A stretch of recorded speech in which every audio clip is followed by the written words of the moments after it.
আপনার ফ্যাক্টরি বা গুদামের ফ্লোর কি বারবার নষ্ট হয়ে যাচ্ছে? ধুলা উঠছে, দাগ পড়ছে আর ভারী লোডে ফ্লোর দ্রুত ভেঙে যাচ্ছে? আসল সমস্যা ফ্লোর না, সমস্যা হলো ফ্লোরকে যথেষ্ট শক্ত না করা।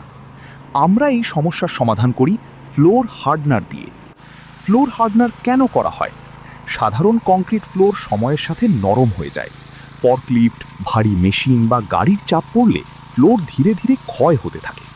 এই ক্ষয় আটকাতেই ফ্লোর হার্ডনার ব্যবহার করা হয়, যা ফ্লোরের উপর একটি শক্ত প্রোটেক্টিভ লেয়ার তৈরি করে। এতে আপনি কি উপকার পাবেন? ফ্লোর অনেক বেশি শক্ত ও টেকসই হয়। ধুলা উঠা বন্ধ হয়ে যায়, ভারী লোড সহজে সহ্য করতে পারে। ফাটল ও ক্ষয় অনেক কমে যায়। পরিষ্কার রাখা সহজ হয়, দীর্ঘমেয়াদে মেইনটেনেন্স খরচ কমে যায়। আমরা কি করি? আমরা আপনার ইন্ডাস্ট্রির প্রয়োজন অনুযায়ী প্রফেশনাল ফ্লোর হার্ডনার অ্যাপ্লিকেশন করে দিই, যাতে আপনার ফ্লোর হয় শক্ত, নিরাপদ এবং দীর্ঘস্থায়ী। আপনার ফ্যাক্টরি বা গুদামের ফ্লোরের জন্য সঠিক সমাধান জানতে আজই ইনবক্স করুন।